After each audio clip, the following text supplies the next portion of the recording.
HRM के first chapter that is human resource management itself के second part को start करने वाले फ्रेंड, जिसमें मैं इसके क्वेश्चन नंबर 2 को डिस्कस करूंगा। ठीक है, इसके पहले ऑलरेडी हम लोगों ने क्वेश्चन नंबर 1 में आने वाले जो भी कॉन्सेप्ट्स उन सबको पढ़ रखा है। तो अगर आपने वीडियो नहीं देखी तो लिंक डिस्क्रिप्शन मिल जाएगी दोस्तों, प्लीज उसे जरूर एक बार चेकआउट कर लीजिएगा, फिर इस वीडियो पर कंटिन्यू कीजिएगा। तो दोस्तों इस वाले वीडियो में मैं क्वेश्चन नंबर 2 के ऑलमोस्ट सभी के सभी कॉन्सेप्ट को क्लियर करना इन अ वेरी इजी मैनर। तो आपको क्या करना है, चैनल को सब्सक्राइब करना है, वीडियो को लाइक करना है और अंत तक बिना स्किप के देखिएगा। जरूर इसमें से क्वेश्चन नंबर 2 के लिए एक कॉन्सेप्ट आएगा ही आएगा, बहुत कम है, तो वीडियो को स्किप बिल्कुल मत कीजिए। तो सबसे पहले बात आती है ह्यूमन रिसोर्स प्लानिंग की। इसका मतलब क्या होता है और इसके स्टेप्स क्या क्या होते हैं। तो सबसे पहले इसका मतलब होता है identifying man power requirements in terms of quantity and quality to undertake organisation activity and to achieve organisation goal. मतलब हमारे बिजनेस का, हमारे ऑर्गेनाइजेशन का एक फिक्स्ड गोल है, राइट। तो उसके लिए हमें वर्कफोर्स चाहिए, मैन पावर चाहिए, ठीक है। इन टर्म्स ऑफ क्वालिटी, सही क्वालिटी वाले, सही जो नीडेड स्किल्स हैं वैसे वाले लोग, और सही नंबर के, मतलब कि 100 लोगों का काम है या फिर 90 लोगों का काम है, तो एक प्रॉपर नंबर होना चाहिए जितने लोग हमें काम करने के लिए चाहिए। तो इन टर्म्स ऑफ क्वांटिटी, ठीक। सो उसे हायर करना या फिर उसे आइडेंटिफाई करना, this is called human resource planning. If you remember this chart, ये आपके लिए बहुत हेल्पफुल होगा। ये चार्ट आप जरूर बनाएगा एग्जाम में, अगर ये इसका क्वेश्चन आया तो इससे आपका प्रेजेंटेशन भी इंप्रूव होता है और अच्छा खासा चार्ट है। तो ह्यूमन रिसोर्स प्लानिंग मतलब क्या? फर्स्ट ऑफ ऑल आपको जो ह्यूमन रिसोर्सेस रिक्वायरमेंट फोरकास्ट और जितने आपके पास है दैट इज सप्लाई या फिर आप हायर कर सकते हैं, उन दोनों को कंपेयर करो, मेक कंपैरिजन। अब जब आप कंपेयर करोगे तो आपको पता चलेगा कि क्या जितने लोग मुझे चाहिए और जितने लोग मेरे पास है उसमें कोई डिफरेंस आ रहा है या नहीं आ रहा है। इफ नहीं आ रहा है इट मीन्स कि आपको जितने लोगों की नीड थी, ठीक है, रिक्वायरमेंट थी, और जितने लोग आपके पास है या फिर आप हायर कर सकते हो वो लोग इक्वल है। एंड इफ डिफरेंस आया दैट मीन्स या तो आपके पास एडिशनल वर्कफोर्स है that is human resource surplus, या फिर यहाँ पे शॉर्टेज है, या लोग जितने चाहिए थे उससे कम है, that is human resource shortage. Then you take action. तो यही आपका पूरा ह्यूमन रिसोर्स प्लानिंग का आंसर है कि स्टेप्स आपको एक्सप्लेन करना होंगे। तो ये आपका पूरा आंसर पूरे एक आपका डायग्राम में ही एक्सप्लेन हो गया। बट मैं यहाँ पे नीचे पॉइंट्स भी बताऊंगा, कुछ कुछ एडिशनल पॉइंट्स भी है, उन्हें भी देखिएगा। तो first of all review of organization objectives. आपके बिजनेस का जो ऑर्गेनाइजेशन का ऑब्जेक्ट है, जो गोल है, ठीक है, वो क्या है। First step in HRP is to review the objectives of the organization. Proper review of the organization enables the organization to list various activities that are required to achieve the objectives. मतलब कि proper planning के लिए आपको पता होना चाहिए कि plan किस बारे में कर रहे हैं। दैट इज आपको पहले अपना ऑब्जेक्टिव पता करना होगा, वही बेसिक चीज है, पढ़ लीजिए। After that HR requirements forecast, जितने लोग चाहिए, दैट इज वही सेम चीज, क्वालिटी और क्वांटिटी बेसिस पे आपको जितने लोगों की नीड है, ठीक है, उसे पता कीजिए। यहां पे देखिए लिखा है। After that HR supply forecast, managers forecast the availability of man power, जितने लोग हैं the required man power may be available within the company और they may required to be hire from the labour market, या फिर जितने लोग हैं या फिर उन्हें हायर भी करना पड़ सकता है। अगर जितने लोगों की उससे उनके पास नहीं है, अगर एडिशनल चाहिए तो वो लोग हायर भी कर सकते हैं एम्प्लॉयज को, वर्कर्स को, ठीक है। देन वी कंपेयर, वी या फिर कह सकते हैं मैनेजर, जितना रिक्वायरमेंट है और जितने की सप्लाई है, तो find out whether the required person is available और नॉट, मतलब जितने लोग चाहिए उतने हैं या नहीं, ठीक है। No difference it means requirement is equal to supply, जितने लोग चाहिए थे that is HR requirement supply forecast, और जितने लोग हैं that is HR supply forecast, उनमें कोई डिफरेंस नहीं है, दैट मीन्स दोनों इक्वल है। बट इफ डिफरेंस आया इट मीन्स या तो लोग ज्यादा है, ठीक है, या फिर लोग कम है।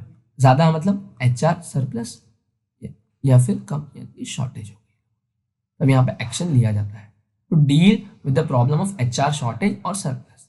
ठीक है, अगर एम्प्लॉयज कम है दैट इज शॉर्टेज है तो हायर करते हैं, एंड इफ ज्यादा है सरप्लस है तो क्या करेंगे दोस्तों, उन्हें ले ऑफ किया जाता है, ठीक है, या फिर टर्मिनेट किया जाता है, जॉब से निकाल दिया जाता है। आजकल तो बहुत मतलब ये हो रहा है गूगल से सब में वही सेम चीज। तो इतना तक भी आपने लिखा अच्छे था तो आपको फुल मार्क्स मिल जाएंगे, ये ज़्यादा कुछ याद करने की जरूरत नहीं, it is a shortcut thing. ठीक है, but if you want to और expand your answer then you can write this 2 points, motivating and monitoring HR requirements. Okay, monitoring of HR requirements. HR manager needs to monitor the requirements of HR on the periodic basis. If required, necessary action is to taken in respect of human resources. For instance, is if there is shortage, additional manpower can be selected, and if there is a surplus, can be transfer or downsizing the manpower. मतलब वही जो actions आप ले लोगे अगर shortage है या फिर एडिशनल सरप्लस आपके पास जो आपके एम्प्लॉयज हैं, HR रिसोर्सेज है, ठीक है, ह्यूमन रिसोर्सेज आपके, तो वो जो एक्शन होगा वो क्या है यहाँ पे वो लिखा गया है। ठीक है, कि अगर ज़्यादा है तो आप या तो उन्हें ट्रांसफ़र भी कर सकते हो या फिर डाउन साइजिंग भी कर सकते हो, ठीक है, टेकिंग एक्शन। और अगर कम है दैट इज शॉर्टेज है तो आपको हायर करना पड़ेगा। ठीक है, वही मॉनिटरिंग है। मोटिवेटिंग, आप उनके एफिशिएंसी, आप उनका जो बेस्ट पोटेंशियल है उसे अचीव करने के लिए उन्हें मोटिवेट कीजिए। ठीक है, तो वही मोटिवेशन वाला पॉइंट है, बहुत ईजी है, एक बार बस वापस से आप पढ़ लोगे तो कोई बहुत ज़्यादा हार्ड डिफिकल्टी आपको पड़ेगा नहीं। ठीक है, नेक्स्ट जाते हैं हम लोग, दैट इज जॉब एनालिसिस पे। अब ये वो चीज़ है कि समझ लीजिए आपके पास एक ऐसी सिचुएशन है यहाँ पे आपको जो ह्यूमन रिसोर्स जितने चाहिए थे वो आपके पास कम है, दैट इज शॉर्टेज है। तो अब यहाँ पे लोग क्या करते हैं कि जॉब्स के लिए अप्लाई करते हैं। ठीक है, तो वो जॉब के जो एम्प्लॉयज हैं वो किस तरीके के जॉब के लिए अप्लाई कर रहे हैं और किस तरीके के लोग जॉब के लिए अप्लाई कर सकते हैं, ये दोनों चीजें धीरे धीरे बताता हूँ। A job may be defined as a sum total of task, duties and responsibilities which is assign to individual employ. Job का मतलब यहाँ पे बताया गया कि डिफरेंट डिफरेंट टाइप के टास्क होते हैं, ड्यूटीज होते हैं, रिस्पॉन्सिबिलिटीज होते हैं जो एक इंडिविजुअल को करने पड़ते हैं। After definition of job, HR manager needs to undertake job analysis. Job analysis is a starting point of recruitment and selection. क्योंकि मैंने आपको कहा हमारे कंपनी में लोग कम है, ठीक है, तो रिक्रूटमेंट करेंगे हम लोग, ठीक है, और सिलेक्शन करेंगे, उन्हें सेलेक्ट करेंगे। तो ये उसका फर्स्ट टाइप होता है, दैट इज जॉब एनालिसिस। आपको MCQ के लिए पूछा सकता है तो याद रखिएगा, job analysis is the starting point of recruitment and selection. It is a systematic process of collecting and studying information about the various job in the organization. ठीक है, जॉब एनालाइज करना यानी कि इंफॉर्मेशन कलेक्ट करना, किसके बारे में, job के बारे में। This is job analysis. It has 2 types. अगर आपको ये सेपरेट क्वेश्चन आया तो आप बता सकते हो कि what is job analysis, explain it's 2 analysis, it has 2 areas कि ये क्या क्या कंसिस्ट करती है, आपके शॉर्ट नोट्स क्लास। फर्स्ट है जॉब डिस्क्रिप्शन, जॉब के बारे में जितनी भी चीजें आती है, दैट इज जॉब का टाइटल, जॉब है क्या, इसमें कौन कौन सा काम करना पड़ेगा, क्या क्या ड्यूटीज फुलफिल करनी पड़ती है, वर्किंग कंडीशन, एड्रेस कहाँ है, ठीक है, वर्किंग आवर्स क्या है, ये आपको सैलरी कितना मिलेगा, ये जो भी सब चीज़ें हैं जॉब से रिलेटेड चीज़ें हैं, काम क्या है और काम से जुड़ी हुई चीज़ें, ठीक है, this is job description. Job specification मतलब कि जो कैंडिडेट जॉब के लिए अप्लाई कर रहा है उसके बारे में ये सारी चीज़ें होती हैं। ठीक है, एम्प्लॉय इंफॉर्मेशन, ठीक है, इट इज उसकी क्वालिफिकेशन क्या, कहाँ तक पढ़ा है, क्वालिटीज, हुनर क्या है, ठीक है, वो क्या क्या सर्व कर सकता है as a employ for the organization, ठीक है, उसको वर्किंग एक्सपीरियंस है या नहीं, ठीक है, जो आप अपने रिज्यूमे में डालते हो ना दोस्तों वो सब है यहाँ पे। फैमिली बैकग्राउंड, आपके कितने भाई बहन हैं, आपके माता पिता का नाम, वो सब चीज़ें कह सकते हैं, और आपका कोई क्रिमिनल बैकग्राउंड तो नहीं है, ठीक है, एप्टीट्यूड, इसके बारे में आगे पढ़ेंगे। तो जॉब डिस्क्रिप्शन, जैसे कि मैंने आपको कहा कि जॉब से रिलेटेड सारी चीज़ें होती है, इसके अंडर जो भी कंटेंट्स है वो एक करके बताए। तो ये जो हम लोगों ने डायग्राम में देखा, डायग्राम देखिए जॉब आपका HRP में भी था, यहाँ पे भी, तो ये डायग्राम्स आप जरूर बनाएगा, प्रेजेंटेशन इंप्रूव होगा आपका।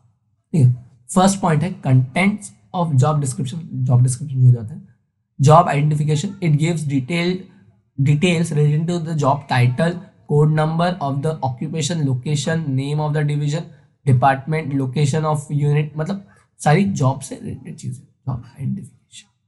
Then job summary, it gives brief details of job contents in terms of task and activities. यहाँ पे टास्क और एक्टिविटीज जो परफॉर्म करनी होती है एक इंडिविजुअल को, वो आती है जॉब समरी में, ठीक है। ड्यूटीज एंड रिस्पॉन्सिबिलिटीज, ऑब्वियसली वही सेम चीज़ है कि जो जो काम वहाँ पे आपको करना पड़ता है। तो इसमें आप 2-3 पॉइंट्स अपनी हिसाब से बता सकते हो पढ़ के। मशीन एंड टूल्स का भी एक अच्छा पॉइंट है, that is it sets the types of machine tools and equipments that are to be used for the performing the job activity, therefore candidates who can handle the machines and tools properly are considered for selection. मतलब कि एक factory में आप काम कर रहे हो, ठीक है, अगर एक ऑफिस में भी काम कर रहे हो आप, तो वहाँ पे क्या क्या काम करना पड़ेगा, दैट इज वही ड्यूटीज एंड रिस्पॉन्सिबिलिटी वाला पॉइंट्स है। बट किस सिस्टम पे क्या क्या एडिशनल आपको फैसिलिटीज प्रोवाइड किए जाएंगे काम करने के लिए, वो सब चीज़ें यहाँ पे आप कर सकते हो। वर्किंग कंडीशन एक अच्छा पॉइंट हो सकता है, ठीक है, तो ये सब आप बता सकते हो फॉर दिस। ध्यान आता है जॉब स्पेसिफिकेशन, जो एम्प्लॉय जो कैंडिडेट, यहाँ पे देखिए लिखा भी है डिटेल्स ऑफ कैंडिडेट, जो एम्प्लॉय अप्लाई कर रहा है, सॉरी एम्प्लॉय अब तक बना नहीं है वो, ठीक है, तो शायद बन सकता है, ठीक है, बट कोई भी एक ऐसा कैंडिडेट जो अप्लाई कर रहा है उस जॉब के लिए, उसकी डिटेल्स, ठीक है, तो वो क्या क्या होता है यहाँ पे 4 अलग अलग तरीके से बताया गया। दैट इज डायग्राम वाला यहाँ पे कुछ भी नहीं, बट यहाँ पे डायग्राम वाली चीज़ों को थोड़ा इन्वॉल्व किया है। फर्स्ट है mental, personal, physical, social and psychological. Mental characteristics, उसकी खासियत क्या क्या है, ठीक है, तो इसमें क्या क्या आता है, लॉजिकल रीजनिंग, क्रिएटिविटी, इनोवेटिव, ये जो सारे उसके मेंटालिटी से जुड़े हुए टेस्ट होते हैं, चाहे तो वैसे टेस्ट कंडक्ट किया। पर्सनल यानी कि जो भी स्किल्स होते हैं उसके, dispute solving skills, communication skills, ठीक है, टेक्निकल स्किल्स, लीडरशिप स्किल्स, ये सब आ सकता है आपको, ठीक है। फिजिकल में हेल्थ, कैसा हेल्थ टेस्ट भी होते हैं कुछ कुछ ऑर्गेनाइजेशन में, उसकी हाइट क्या है, देन वॉइस कैसी है, विजन कैसा है, मतलब नजरें, वो सब, तो ये बॉडी कैरेक्टरिस्टिक्स होते हैं, जो आपके बॉडी पार्ट से रिलेटेड चीज़ें होती हैं, फिजिकल कैरेक्टरिस्टिक्स में आती है। Then social and psychological characteristics की कन्वर्सेशन स्किल्स, जो आपका पर्सनल स्किल्स में भी कुछ कुछ ऐसे स्किल्स आएंगे वही रिपीट है यहाँ पे। सोशल रिलेशंस कैसे बना सकते हो आप, ठीक है, इमोशनली कितने स्टेबल हो आप, तो ये सब यहाँ पे आता है। ये हो गया आपका जॉब स्पेसिफिकेशन, जॉब डिस्क्रिप्शन का question, this is not needed. यहाँ पे आपका जो डिस्टिंग्विशन, ये आप एक बार पढ़ लीजिएगा, ये कोई आपका सेपरेट क्वेश्चन नहीं आता, बट इफ अगर आपका ऑब्जेक्टिव ले पूछा है तो एक बार बस जस्ट रीड आउट कर लीजिएगा। लास्ट क्वेश्चन है इस क्वेश्चन नंबर 2 के लिए, दैट इज जॉब डिजाइन।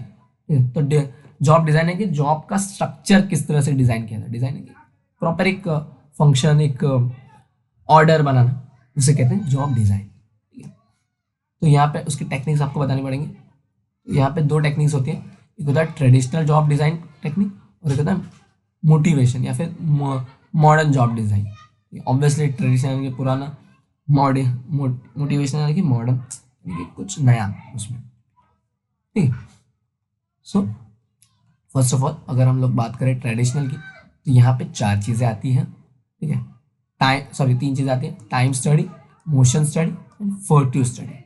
अब टाइम स्टडी का मतलब क्या, the job are design taking into consideration the time required to complete a particular job. The time study was initially development, ये कितना खास नहीं है, यहाँ पे ये याद रखिएगा, was developed by Edward Taylor in 1880s. It find out the time required to perform particular job with the help of stopwatch technique, ठीक है। तो इसके अंदर क्या हुआ कि एक पर्टिकुलर जॉब को करने के लिए कितना टाइम, एवरेज टाइम कह सकता हूँ, क्योंकि हर एम्प्लॉय, हर वर्कर का अलग अलग टाइम कंसिडरेशन होता है, तो वो जो एक एवरेज टाइम था वो स्टॉप वॉच के थ्रू निकाला गया, ठीक है।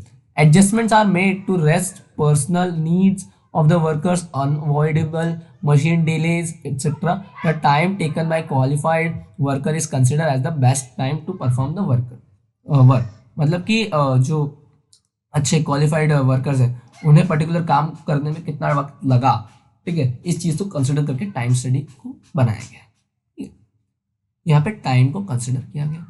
नेक्स्ट आता है मोशन स्टडी, ठीक है। ये देखिए आपके ये 12th में था साइंटिफिक मैनेजमेंट के पॉइंट्स थे, ठीक है, तो वही है तीनों के तीनों, time study, motion study and fatigue study. The jobs are designed by eliminating unnecessary and wasteful movements, ठीक है। मोशन यानी कि एक्शंस होते हैं हमारे, ठीक है, तो जो अननेसेसरी और वेस्टफुल बातें करना, वॉशरूम जाना या फिर ऐसे ही थोड़ा यहाँ वहाँ एक दूसरे को देखना, ठीक है। तो वो जो अननेसेसरी वेस्टफुल मूवमेंट्स है उन्हें एलिमिनेट किया गया, उन्हें हटाया गया ताकि काम प्रॉपर और जल्दी जल्दी हो।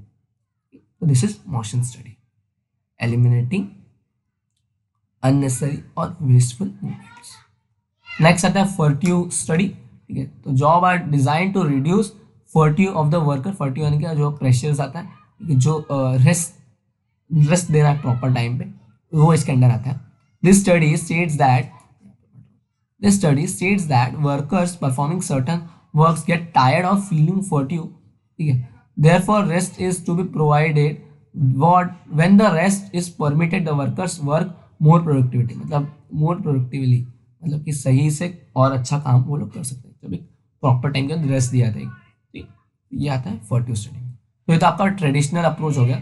अब मॉडर्न अप्रोच में क्या आता है, मॉडर्न जॉब डिजाइन इसमें 5 टाइप होते हैं। तो ये एक सिंपल से थे तीनों।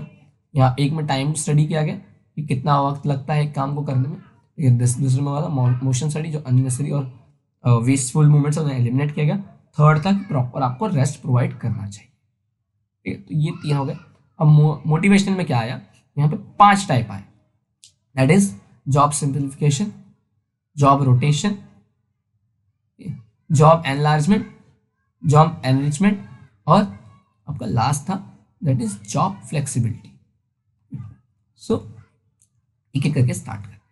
तो सिंप्लीफिकेशन, इसका मीनिंग बहुत सिंपल है, दैट इज कि जॉब को स्मॉलर छोटे छोटे पार्ट्स में डिवाइड कर दिया गया। Each sub part is assigned to certain workers, the worker में repetitively perform the sub part of the job assigned to him, thus the worker gains proficiency and such productivity of the worker, and that is the organization increase। मतलब कि एक काम एक employ को provide कर दिया गया कि भाई तुमको रोज आना है, हर दिन हर महीने हर साल यही काम करते रहना है रिपीटेटिवली। तो वो क्या होगा, वो थोड़ा एक्सपर्ट हो जाएगा और इससे उसकी प्रोडक्टिविटी भी बढ़ जाएगी। This is come under job simplification. Advantage disadvantage आप शायद खुद से पढ़ लेते बेटर है, बट मीनिंग में आप इतना ही बताओगे तो बहुत है। अब जॉब रोटेशन की बारी आती है। जॉब रोटेशन में मतलब कि रोटेट करते हैं ना एक पर्टिकुलर इंसान को, सेम काम हर रोज देते रहना, यह इससे क्या होता है कि वो इंसान बोर हो जाता है, उसकी इफिशिएंसी गिरने लगती है, ठीक है। तो जॉब रोटेशन इसी का सोल्यूशन के तौर पे आया कि एक इंसान को ना कुछ टाइम के बाद रिफर्स टू नया नया काम प्रोवाइड करते रहना। जैसे कि job rotation refers to the movement of an employee from one job to another job. Example देखते हैं। A worker doing routine job may be transfer to another job for a certain period and may the return back to original, मतलब कुछ वक्त के लिए बस जाता है। For example a cashier in the bank may transfer to the data entry, जो cash collection करता था एक बैंक में, उसे डेटा एंट्री के डिपार्टमेंट में कुछ टाइम के लिए डाल देगा। इससे क्या होता है, वो नया काम भी सीखता है, उसकी बोरियत भी कम हो जाती है, ठीक है, और उसे एक नया एक्सपीरियंस भी मिलता है, ठीक है, और बाद में वो कैशियर की जॉब पे आ सकते हैं। तो this is job rotation, job को रोटेट करते रहना, चेंज करते रहना किसी पर्टिकुलर इंसान की। ये इतना बता दो तो ईजी ज़्यादा काफ़ी रहेगा, इतना आपको एडवांटेज ध्यान देने की जरूरत नहीं। देन आता है एनलार्जमेंट। इसमें याद रखिएगा आपको ऑब्जेक्टिव लिए पूछा जाता है कि job enlargement refers means horizontal expansion, ठीक है, whereas job enrichment means vertical expansion. याद रखिएगा ये, और दोनों एक दूसरे के थोड़ा सा अपोजिट है, बट दोनों का मतलब ऑलमोस्ट सिमिलर भी है। It increase the scope of the job, more task are added to existing job, मतलब कि जो पर्टिकुलर एम्प्लॉय का काम था पहले से, उसे कुछ चैलेंजिंग करना, उसे कुछ अलग करना, उसे कुछ एडिशनल करना, तो उसको और ज्यादा रिस्पॉन्सिबिलिटी, ज्यादा काम प्रोवाइड करना। This is job enlargement. For example a salesman whose job is to obtain order may be given additional of securing payment from credit sales and handling customer complaints. मतलब एक सेल्समैन, जैसे कि कुछ कुछ दुकानों पे आपने देखा होगा पेन वाले जो होते हैं और पान की दुकानों पे जो ऑर्डर लेने आते हैं, तो वो लोग क्या करते हैं दोस्तों, उन लोग काम क्या है, वो लोग एज अ सेल्समैन ऑर्डर लेके बस चले जाते हैं, ठीक है। बस उनका काम होता है ऑर्डर लेना कि इतना यहाँ पे प्रोवाइड करना है, इतना यहाँ पे सप्लाई करना है गुड्स को, बस इतना एक नोट डाउन करके उनका जाना होता है। बट कभी कभी अगर हम लोग एनलार्जमेंट की बात करें तो उन्हें पेमेंट भी रिकवरी का काम दे दिया जाएगा, ठीक है। उन्हें कहा जाएगा कि अगर कस्टमर का डिस्प्यूट है, प्रोडक्ट से कुछ प्रॉब्लम है उन्हें, तो आप जब ऑर्डर लेने जा रहे हो तो पिछले ऑर्डर के बारे में थोड़ा आप फीडबैक भी ले लीजिएगा, ठीक है। आप पता भी कर लीजिएगा कि भाई क्या प्रॉब्लम है, कुछ एडिशनल इंक्रीमेंट होना चाहिए क्या, कुछ और चेंजेस आने चाहिए। तो ये एक जॉब एनलाइजमेंट का मतलब है। तो हॉरिजॉन्टल एक्सपांशन है, adding more task in the existing job, this is job enlargement. Next आता है जॉब एनरिचमेंट। अब ये इसका मतलब यही होता है कि ज़्यादा काम देना, ठीक है, एक्जिस्टिंग काम के अंदर। बट यहाँ पे आपको अलग तरीके से जब एक्सप्लेन करो तो क्या है आपको एक्सप्लेन करना है, this is Frederick Herzberg's two factor theory. It is based on Frederick Herzberg two factor theory, whereby Hansberg lists out job motivators as a mean of motivating the employees. The job motivators of Hansberg includes enrich and challenging tasks. मतलब कि कुछ challenging और हटके अलग काम देना इसके under आता है एनरिचमेंट, ठीक है। इसमें भी वही होता है कि एडिशनल काम दिया जाता है, बट कैसे वाले, चैलेंजिंग और enrich. For example, a junior manager who implements a particular plans framed by the superior may be given additional charge for of preparing the plans। मतलब कि कभी कभी जूनियर का काम मोस्टली यही होता है कि जो काम दिया है सुपीरियर्स ने उसे आपको करना है, उसे आपको करके देना है।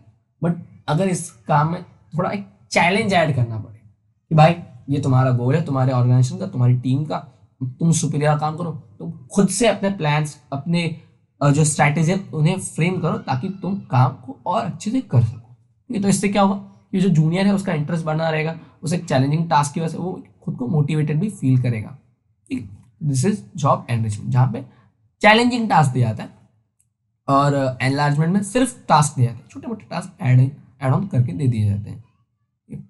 लास्ट है जॉब फ्लेक्सिबिलिटी, बहुत सिंपल। यहाँ पे बस क्या है, एम्प्लॉयज़ को जो फाइनल आउटपुट है, फाइनल गोल है, वो बता दिया गया है और ड्यू डेट दे दी जाती है, ठीक है। एम्प्लॉय को खुद से अपने हिसाब से छूट है कि भाई तेरे को जैसा काम करना है, जो काम करना है ढंग से बट टाइम पे करके दे दे, दैट इज फ्लेक्सिबिलिटी। मन मर्जियाँ वाली चीज़ होती है यहाँ पे, ठीक है। तो यहाँ पे भी जो एम्प्लॉय है थोड़ा फ्री फील करता है, ठीक है, उससे इतना कोई प्रेशराइज नहीं है, तो वो भी प्रोडक्टिविटी उसकी बढ़ सकती है। तो इस तरीके से हम लोगों ने दोस्तों 2 क्वेश्चन तक कर लिया। होप्स हो कि आपको वीडियो पसंद आया और ये चैप्टर समझ आएगा। हाँ, तो वीडियो को लाइक करें, कमेंट करें और शेयर जरूर करें।